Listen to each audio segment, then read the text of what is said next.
আসসালামু আলাইকুম। এই বাইকটা আর এই যে সমস্যা হলো যে সেলফ মারতেছি,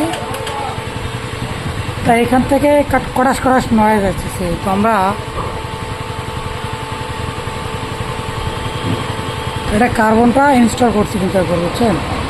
তো যে যার বাইক সে বলতেছে যে এটাতে কারেন্ট প্রপারলি আসতেছে না। তো যদি এখানে কারেন্টটা না আসে তাহলে শুধু কন্ট্যাক্টটা কাটাস কাটাস নয়েজ করে কিন্তু। আর এমনি যদি এখানেও যদি লাইন না আসে তাহলে সেক্ষেত্রে কখনো মিসিং আসবে, কখনো নয়েজটা আসবে না। তো এখন আমরা এটা দিচ্ছি, খাটাস খাটাস নয়েজ আসতেছে, তো তবুও আমরা কনফার্ম হবো কীভাবে? এই জিনিসটা তো সবাইয়ের জানা থাকা দরকার। তো আমরা কী করবো, এই যে এটা বাল্ব নিচ্ছি, কিন্তু আপনারা অনেকে কেমনে কী কাজ করেন তা আমি জানি না। তো আমার প্রতিটা সেক্টরে কাজ করার আগে চেক আপ যেভাবে আমি করি সেভাবে এই বাইকটারও করবো।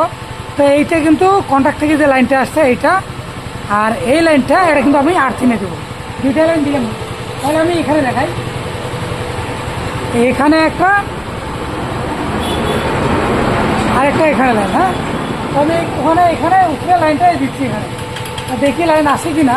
তো এখানে দেখেন লাইনটা, তাহলে আমাদের এখানে মোটর পর্যন্ত লাইন আসতেছে। হ্যাঁ, তাহলে আমাদের যে কাজটা করতে হবে সেটা হলো এই মোটরটা খুলে দেখতে হবে লাইনটা পাচ্ছে না কেন। তো অবশ্যই কার্বনে কোথাও শর্ট আছে, না হলে এটাতে রোটারটা আছে, রোটারটা প্রবলেম আছে। যাই এখন এটাকে খুলবো আমরা।